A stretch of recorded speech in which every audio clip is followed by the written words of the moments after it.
Welcome back to the Megala Mukos, Parshas Korach, Tafshin, hey, the war is over. We still have stuff to do and bring hostages home and subdue our enemies. But Baruch Hashem, we're not facing the same threats that we were. So I have some really beautiful stuff in Parshas Korach, which I'm excited to share with you.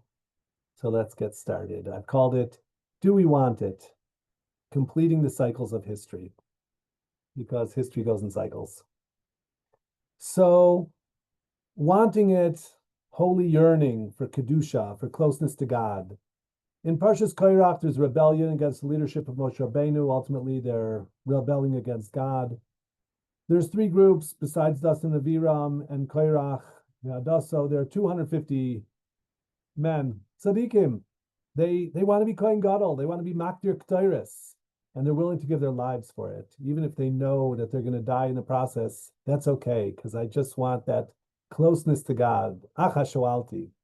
So they were choitim benafshoisam. They sinned, but their desire was pure. But look at the pasuk here. Ki kol ha'eda kulam kedoshim ubesoicham Adonai umadua tisnasu al kahal Adonai. So it's the words of Korach v'Hadassah, and it's rebellious and it's insolent, it's obnoxious towards Moshe Rabbeinu. But I want to share with you some history. I learned it mostly from Rabbi Wein Shlita about the beginning of the Hasidic movement. Yesterday I was at a simcha of a friend and I heard from a Rav Ifragan Shlita. He said a fascinating idea that this rebellion of Korach in that time in history, and Korach was a tzaddik, and he got confused and he had jealousy. And so, he was punished and he died the death of a Rasha. He's in Gehenna, he's yelling, Moshe emes v'seraso emes v'anachnu badoyim. Okay, but history goes in cycles.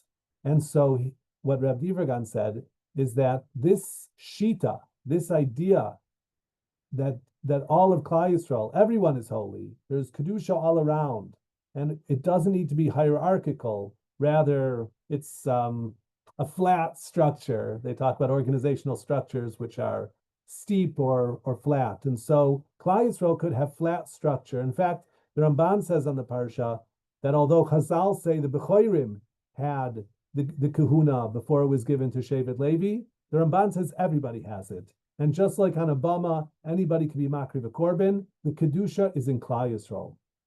I'll give you another example of that. When you say Birkas Kohanim and Shul, the Shliach Tzibur says Yivarechecha to the Kohanim, and the Kohanim say it to the Kahal. Where does the Shliach Tzibur get the Kedusha to say Birkas Kohanim to the Kohanim? The answer is from the Kahal. So there's a virtuous cycle here that the Kahal has Kedusha, they're giving it to the Shliach Tzibur, he's giving it to the Kohanim are giving it back to the people, and Hashem says, Vaniva avarchem. So beautiful Kedusha within the people. So the idea that Korach v'Hadassah are saying that Kol ha'eda kulam k'doshim, everybody's holy, so why are you guys making yourselves holier than thou?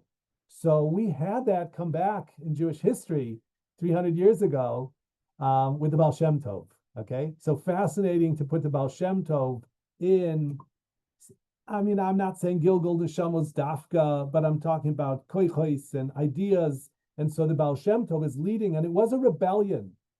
At the time of the dawn of the Hasidic movement, the leaders of the Misnagdim, okay, the Tzlach and the Goyin, then there was a cherem, and they wouldn't daven with each other, and they wouldn't eat their shchita. And I want to remind you, and this is from Be'er Wine, that in the Shulchan Aruch says, who gets aliyahs in shul? The learned people and the wealthy people, the mechubadim and the parnasim. So many Jews could go to shul all year round. They didn't have a seat and they never got an aliyah. So this caused a sense of alienation and disenfranchisement. And so the Baal Shem Tov is coming as a Pashad. Okay, he was a giant of spirituality, but he had been, a Cheder Rebbe or taking the kids to Cheder. And he's saying that every Jew has Kedusha and everybody should get an aliyah. There were Hasidic movements in the beginning where, like we do it on Simchas Torah, that everybody gets an aliyah. They did that every Shabbos. Every Jew should get an aliyah every Shabbos, because kulam kedoshim, that call hakahal kedoshim, and there's nobody higher than anybody else. So it's a radical idea, a radical democratization of kedusha. And Korach was waving that flag. Korach was waving in as a demagogue in order to bring people onto his team against Moshe Rabbeinu, and he was, there was bad energy there in Klal Yisrael at that time. But the Baal Shem Tov is Kulo Kodesh, and he is representing this idea of Kol Ha'eda Kulam Kedoshim Ubesoicham Hashem. Hashem is in our midst, and that's reminiscent of Parshas Bechukoisai, that Lasid Lavo, there'll be a mechol, the tzaddikim will be dancing, Ubesoicham Hashem. Hashem will be in the middle of the circle, Kaviyachol, of the dancing. So beautiful idea that although the first time it came around in Parshas Korach, it's treif, okay, it's corrupt, but part of Jewish history, the ideas that have come through need to be refined. Ever since the Chet of Adam and Chava, there's this taroivis, this mixture of good and evil. So there's confusion and ambiguity. Who are the good guys? Who are the bad guys? And even the bad guys have some goodness and the good guys have some badness. And so we're in a process of birurim, of clarification, of purification, of filtering out the bad and channeling it all to the good. So here's an idea of the Kedusha in all of Klal Yisrael, which the Hasidic movement has brought into the mainstream. It's been a very important source of new energy in Klal Yisrael for the good. So I want to give you another example of a historical cycle like this, and that is from Migdal Babel, the Tower of Babel. A beautiful picture from AI here of the Tower of Babel, and you see it goes right up to the sky, to the heavens. And the Midrash Rabbah says, what was their intent?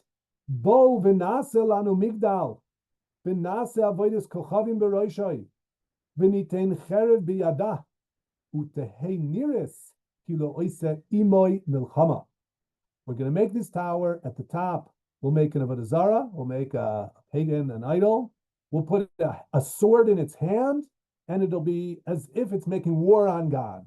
In short, the Tower of Babel is man making war on God. And they have a claim. Why did he get the heavens and he gave us the earth? Why is he on top and we're on the bottom? We want the top. Let him be on the bottom. So again, insolence and rebellion against God's majesty, against his kingdom, and they're ready to fight.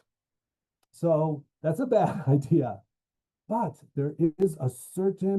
there's something that they got right here, okay? And that is the majesty of man. That God created man to be his emissary. We are representatives of God in this world. We have a keser, okay? We have a crown of divinity that God puts into us. So keser is the top of the spheroids, and it's in our tefillin, it's hovering over us, it's a part of our persona. So the majesty of man, and that we don't have to bow, but we can be miyasem, we can put into practice the will of God through our will, to meld our will with his, to do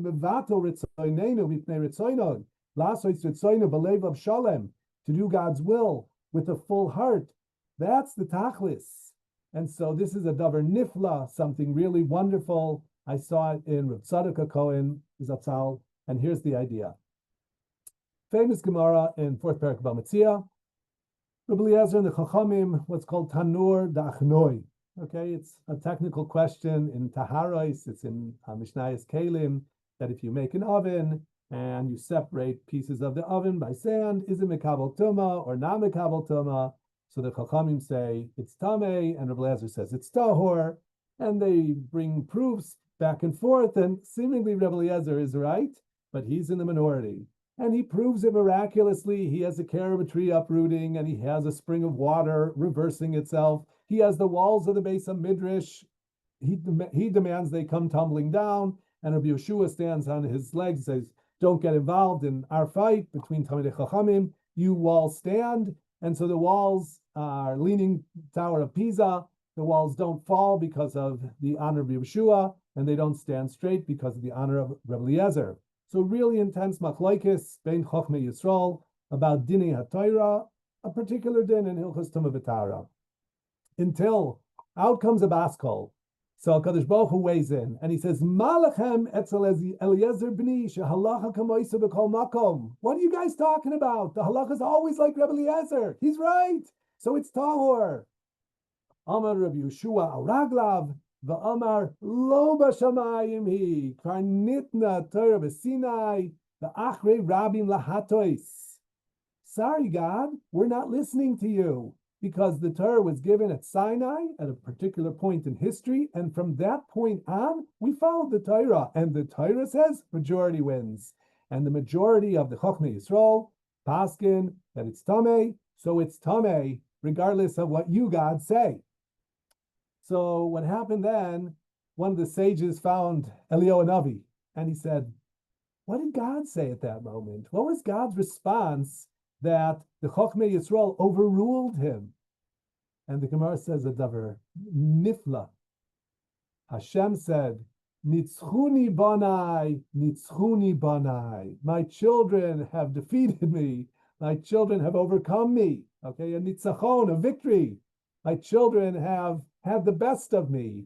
I said tahor, and they say tameh, and the halacha follows my children. So Reb Tzadok Cohen says this is the tikkun of the chait of Migdal Bavel. Remember, at Migdal Bavel, the Tower of Babel, they were going to make war on God, to take over.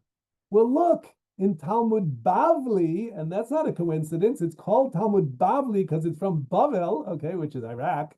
The Jews were in Iraq, and that's where our yeshivas were, in Surah and Pumbedisa, Naharda. And so the sages of the Mishnah overcame the will of God. They were victorious in Milchamto Shel Torah. So in other words, this human urge for domination and to be the boss and to wear the crown, that was right. It was channeled in a bad direction towards Avodah Zarah in the time of the Tower of Babel. But by the time of the Gemara comes around, in round 2, there was a tikkun, and Klal Yisrael, Rabbanei Klal Yisrael, Yobshua v'Chaveirav, overcame the divine ratzon, as it were, in order to fulfill the divine ratzon, which is that mankind should lead the Bria. We should play the role of God's emissaries. We're playing the role of God in this world to determine the Dinei HaTorah and to fulfill them here. So Mamish Davar Nifla from Reb Tzadok, a similar case to what we found in Parshas Korach, that Korach had a claim that Kol Ha'eda Kulam Kedoshim, and the Baal Shem Tov ultimately brought that claim to fruition. So I continue now with another parsha here, which the Ramban cites in his commentary on the parsha. He's talking about Moshe and Aaron say, Hashem, are you going to destroy all of Klal Yisrael when only one man has sinned? Well, did only one man sin, or had they all sinned? What's the Havamina? What's the Maskana? So the Ramban cites Shmuel Beis, chapter 24, last chapter of Shmuel Beis. And I called it Why Is God Angry? Because the chapter begins with something very enigmatic. Vayosef af Adonai lacharois b'Yisrael b'yoses as David bahem lemor lech mineis Yisrael es Yehuda. So the pasuk says that God's angry. Vayosef af Hashem. There's charon af here. Lacharot b'Yisrael. God is angry with Israel. B'yoses. This is unusual that God is inciting. He's inciting David. It says in Divrei Yamim, the Satan, God sent the Satan to incite David to do what? To take a census. And it was lethal. It caused plague. Lots of Jews died because of this ill-advised census. And there's a machlokes rishonim what exactly was wrong with it. Did they count people instead of sheep or money? But here is, I'm sharing Rashi's pshat. And Rashi's pshat is, I don't know why. Rashi says, I don't know why God was mad at the Jewish people. So the Ramban says, Ve'ani oimer b'derech svara. This is the Ramban's own idea. Shehaya oynesh ha-Yisrael b'hisacher binyan beis ha-bechira. They've delayed in building the Beis HaMikdash. Shaya Aron hoylech mi-oyel el oyel keger ba'aretz. Ve'ena shvatim misoyrim lemor. Nidrash es Hashem menivna habayis lishmo. The